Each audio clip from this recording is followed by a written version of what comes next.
కారం రంగు రుచితో ఉంటుంది. ఆచి మిరపపొడి అదరగొట్టే కారం రంగు రుచి.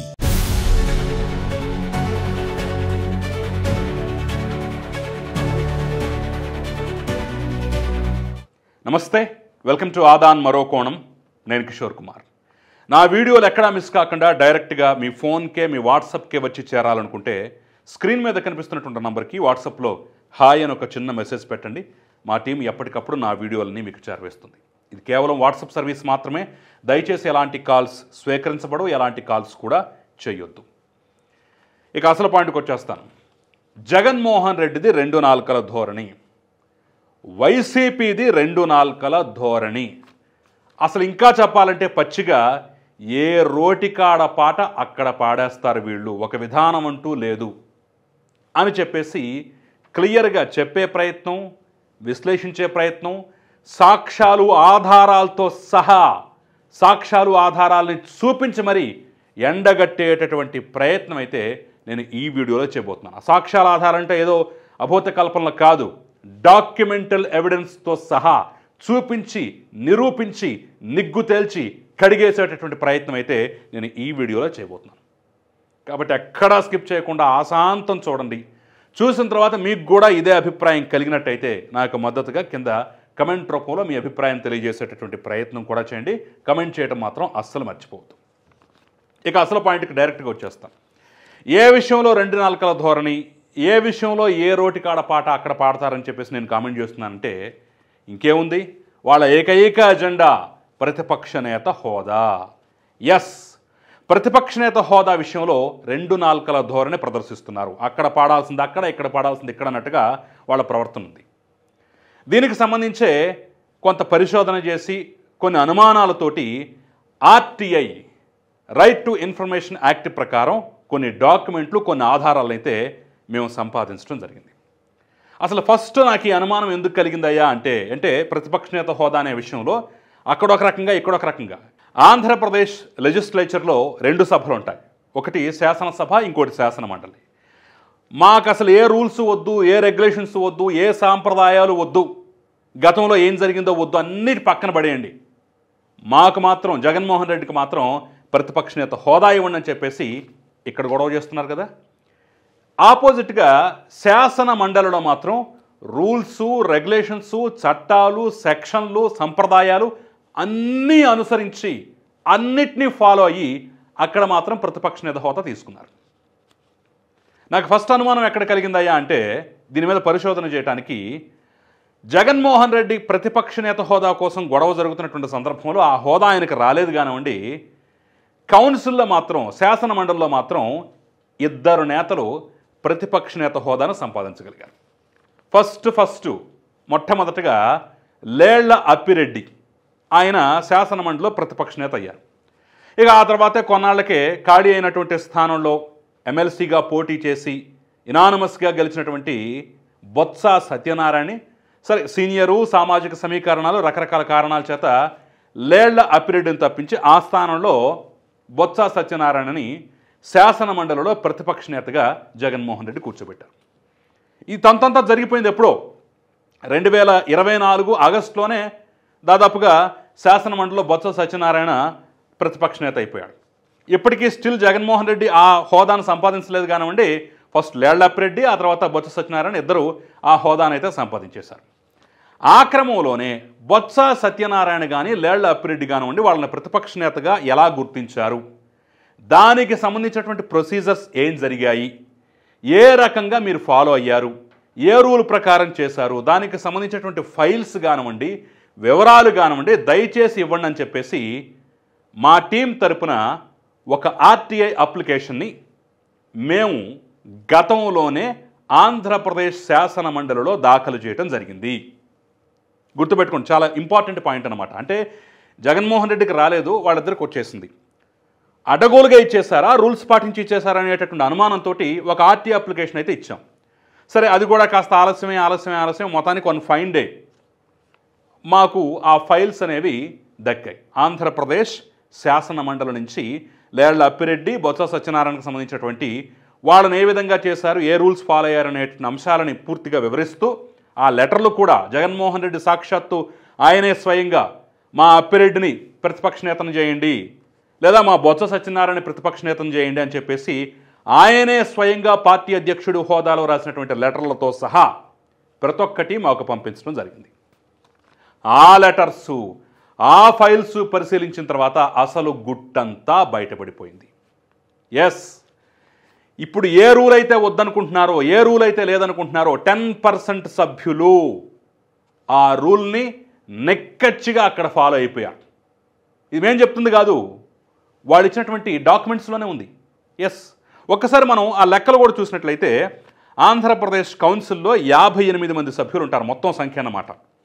58 మంది సభ్యుల్లో 50 మంది డైరెక్ట్గా ఎలక్ట్ అవుతారు, ఒక 8 మంది మాత్రం గవర్నర్ కోటాలో నామినేటెడ్ పోస్ట్ అన్నమాట. అవి అంటే గవర్నర్ నామినేట్ చేస్తారనమాట. ఏ లెక్క ప్రకారం తీసుకున్నా, ఒకవేళ 58 మంది సంఖ్య తీసుకున్నా సరే 10% అంటే 6 సభ్యులు ఉండాలి ఒక గ్రూప్కి, లేదా 50 మంది అనుకున్నా 5 ఉండాలి.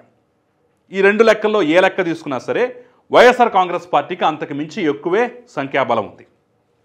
అఫీషియల్గా ఆంధ్రప్రదేశ్ అసెంబ్లీకి సంబంధించినటువంటి వెబ్సైట్లో ఇచ్చిన లెక్కలు ఏంటయ్యా అంటే ఇప్పటికీ స్టిల్ 32 మంది సభ్యుల సంఖ్యాబలం ఉందని చెప్పేసి అయితే వెబ్సైట్లో చూపిస్తోంది.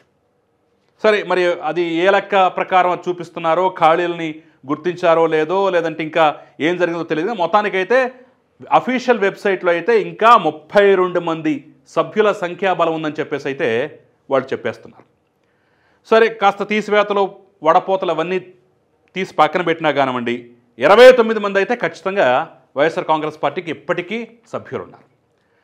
మరి కావలసినంత ప్రతిపక్ష హోదా రావాలంటే 6 సభ్యులు కావాలి. వీళ్ళకి 29 నుంచి 32 మంది వరకు ఉన్నారు కాబట్టి డెఫినెట్గా వచ్చేస్తుంది. అయినా సరే ఆ రూల్స్ అండ్ రెగ్యులేషన్స్ ఎంత క్లియర్గా పాటించారంటే, నేను క్లియర్గా ఒక జనరల్ అడ్మినిస్ట్రేషన్ డిపార్ట్మెంట్కి ఇచ్చినటువంటి నోట్లో ఏముందో చూపించేటటువంటి ప్రయత్నం అయితే చేస్తాను. ఒకసారి మీరు కూడా దాన్ని చూడండి. Section 12B of the Andhra Pradesh payment of salaries and pensions and removal of disqualification act 1953 ఈ సెక్షన్ని అనుసరించి బొత్స సత్యనారాయణని దాని ప్రకారంగా ట్రీట్ చేయండి, దాని ప్రకారంగా ప్రోటోకాల్స్ ఇవ్వండి. అంటే క్యాబినెట్ మంత్రి హోదా వస్తుందన్నమాట. Section 12B of the Andhra Pradesh payment of salaries and pensions and removal of disqualification act 1953 దీన్ని అనుసరించి, ఇది వర్తిస్తుంది కాబట్టి దీన్ని అనుసరించి ఆయనకి ప్రోటోకాల్ ఇవ్వండి, జీతభత్యాలు ఇవ్వండి అని చెప్పేసి క్లియర్గా జనరల్ అడ్మినిస్ట్రేషన్ డిపార్ట్మెంట్కి ఆంధ్రప్రదేశ్ కౌన్సిల్ నుంచి సూచనలు వెళ్ళాయి, లెటర్లు వెళ్ళాయి. ఆ లెటరే ఇది. చూశారు కదా, ఎందుకంటే వాళ్ళకి సంఖ్యాబలం ఉంది కాబట్టి ఈ యాక్ట్ వర్తిస్తుందని చెప్పేసి క్లియర్గా రాశారు. పైగా రాసింది ఎవరు, మెన్షన్ చేసింది ఎవరు? చైర్మన్ మోషన్ రాజు ఎవరు? జగన్మోహన్ రెడ్డి పార్టీ సభ్యుడే, ఆ పార్టీ తరపు నుంచి ఎన్నికైనటువంటి వ్యక్తే. వాళ్ళకి సంఖ్యాబలం ఉంది కాబట్టి ఆ రోజుల్లో ఆయన్ని చైర్మన్ చేసుకోగలిగారు. అదే సంఖ్యాబలం ఇప్పటికి కూడా కొనసాగుతోంది. మరి వాళ్ళ చైర్మనే క్లియర్గా ఈ సెక్షన్ మెన్షన్ చేస్తే అసలు ఇది అవసరమే లేదు, ఇది పరిగణలోకే తీసుకోబడదని చెప్పేసి వీళ్ళు మాట్లాడుతున్నారు. ఆఖరికి నిన్న శాసనసభలో శాసనసభాపతి చింతకాయల అయ్యన్న పాత్రుడు కూడా ఈ సెక్షన్ని, ఈ క్లాజ్ని ఉటంకించారు. కావాలంటే ఆ వీడియో క్లిప్ కూడా చూపిస్తాను, మీరు చూడండి. ఆంధ్రప్రదేశ్ వేతనాల పెన్షన్ చెల్లింపు అనర్హతల తొలగింపు చట్టం 1953లో ప్రతిపక్ష నాయకుడు హోదా ప్రస్తావన ఉంది. ఆ చట్టంలో సెక్షన్ 12B ప్రకారం ఎవరైనా ప్రతిపక్ష నాయకుడు హోదా ఇవ్వాలంటే వారు చట్టసభలో సభ్యులే ఉండాలి. 2, వారు ప్రభుత్వ వ్యతిరేక రాజకీయ పార్టీ సభలో నాయకుడై ఉండాలి. ఇది క్లియర్గా ఉంది. చూశారు కదా, ఆయన చెప్పిన సెక్షన్కి నేను చెప్పిన సెక్షన్కి అక్కడ తేడా ఉందా?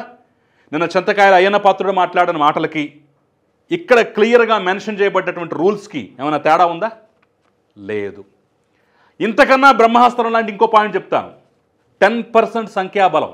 ఎస్, 10% సంఖ్యాబలాన్ని అనుసరించి మాత్రమే ప్రతిపక్ష నేత హోదా వస్తుంది అని చెప్పేసి బొత్స సత్యనారాయణ విషయంలో కూడా ఆ రూల్ని మెన్షన్ చేశారు. వీళ్ళకి ఆ స్ట్రెంగ్త్ ఉంది కాబట్టి, ఈ గ్రూప్కి ఆ స్ట్రెంగ్త్ ఉంది కాబట్టి వాళ్ళ నాయకుడు సూచించిన మేరకు మేము బొత్స సత్యనారాయణని ప్రతిపక్ష నేతగా గుర్తిస్తున్నామని చెప్పేసి స్వయంగా శాసన మండలి నుంచి వచ్చినటువంటి ఇన్ఫర్మేషన్, లెటర్, నోట్ మీరు క్లియర్గా చూడొచ్చు. మీకు స్క్రీన్ మీద కనిపిస్తున్నటువంటి అందులో సి అనేటటువంటి పాయింట్ చూసినట్లయితే మొత్తం సభ్యుల కోరంలో 10వ వంతు సభ్యుల సంఖ్యను కలిగి ఉండాలి అనే నిబంధన ఏదైతే ఉందో దాన్ని క్లియర్గా ఉటంకించడం జరిగింది కదా. ఇది ఎక్కడో రాసుకుంది కాదు, డైరీలో నోట్ చేసుకుంటున్న పర్సనల్ విషయాలు కాదు. బొత్స సత్యనారాయణని శాసన మండలిలో ప్రతిపక్ష నేతగా గుర్తిస్తున్నటువంటి సందర్భంలో ఫాలో అయినటువంటి ప్రొసీజర్, రూల్స్ అండ్ రెగ్యులేషన్స్ని మాకు దయచేసి సమర్పించండి అని చెప్పేసి మేము అడిగినప్పుడు మా ఆర్టీఏ అప్లికేషన్కి స్పందించి ఇచ్చినటువంటి కాపీ, ఆ ఫైల్లో ఉన్నటువంటి పాయింట్లే, ఆ ఫైల్లో ఉన్నటువంటి విషయాలే, ఆ ఫైల్లో ఉన్నటువంటి సమాచారం, లెటర్సే నేను క్లియర్గా చూపిస్తున్నాను. సో 10% నిబంధన లేదు, 10వ వంతు సభ్యులు అవసరం లేదు, అసలు ఆ రూలే లేదు, అసలు ఈ సంప్రదాయాన్ని ఎక్కడా పాటించలేదన్నారు కదా. మీ శాసన మండలి చైర్మన్ మోషన్ రాజు గారే పాటించారు. గుర్తుపెట్టుకోండి, మోషన్ రాజు పాటించాడు. దానికి సంబంధించిన వివరాలు మాకు ఇచ్చాడు. అందుట్లోదే మేము మీకు చూపిస్తున్నాం. క్లియర్గా అర్థం కావట్లా. పైగా ఇందుట్లో ఇంకా ట్విస్ట్ ఏంటంటే ఈ యొక్క డైరెక్షన్ ఎప్పుడు వచ్చిందయ్యా అంటే శాసన సభాధిపతి నుంచి కానివ్వండి, లేదంటే శాసన సభ నుంచి కానివ్వండి 2009 ఏప్రిల్లోనే వచ్చింది. ఆ డైరెక్షన్స్ ఆధారంగానే ఈ రూల్ పుట్టుకొచ్చినట్టుగా, లేదా ఆ డైరెక్షన్స్లో ఈ రూల్ కూడా ఉన్నట్టుగా పైన క్లియర్గా ఉటంకించారు. మరి 2009 అంటే ఎవరున్నారు అప్పుడు?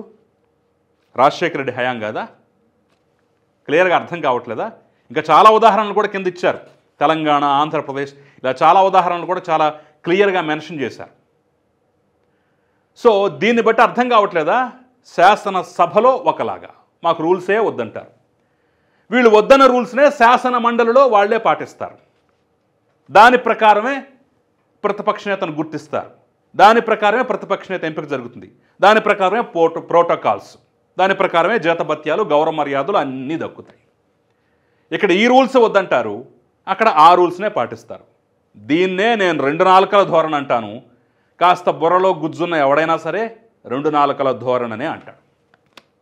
సో నేను మొదట్లో చెప్పాను కదా, వాళ్ళది 2 నాలుకల ధోరణి, ద్వంద్వ వైఖరి, ఏ రోటికాడ పాట అక్కడ పాడతారని చెప్పేసి రుజువైంది కదా. డాక్యుమెంట్లు ఎవిడెన్స్ చూశారు కదా. మరి చూసిన తర్వాత మీరేమనుకుంటున్నారు? మీ అభిప్రాయం ఏంటి? ఖచ్చితంగా కమెంట్ రూపంలో మెన్షన్ చేయడం మాత్రం మర్చిపోకండి. అంతకన్నా ముందు దయచేసి ఈ వీడియోని లైక్ చేయండి, షేర్ చేయండి, మన ఛానల్ని సబ్స్క్రైబ్ చేయడం మాత్రం మర్చిపోకండి. నమస్తే.